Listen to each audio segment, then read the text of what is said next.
La région des Grands Lacs est l'une des plus instables d'Afrique. Avec des tensions persistantes entre la RDC et le Rwanda, une question se pose. Et si ces deux pays entraient en guerre ouverte en 2025? Dans cette vidéo, nous explorons un scénario hypothétique en analysant les forces en présence, les stratégies possibles et les conséquences régionales. Restez jusqu'à la fin pour découvrir qui aurait l'avantage dans un tel conflit. Commençons par comparer les forces militaires des deux pays. La RDC dispose d'une armée nombreuse, avec plus de 150 000 soldats, mais elle est souvent critiquée pour son manque d'équipement moderne.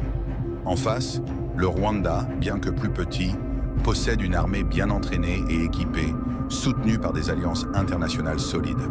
Le budget militaire du Rwanda est également bien supérieur à celui de la RDC, ce qui lui permet d'investir dans des technologies de pointe comme les drones et les systèmes de communication modernes.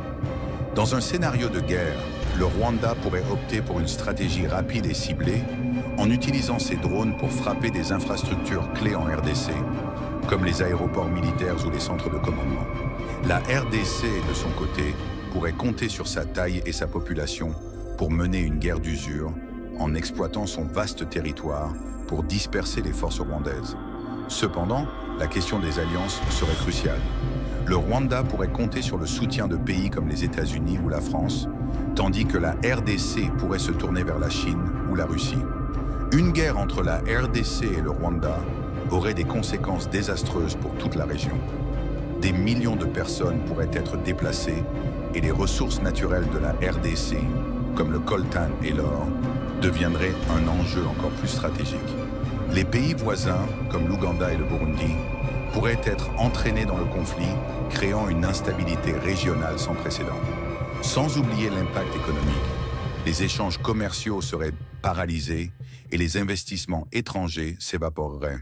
En conclusion, un conflit ouvert entre la RDC et le Rwanda serait une catastrophe pour les deux pays et pour toute la région.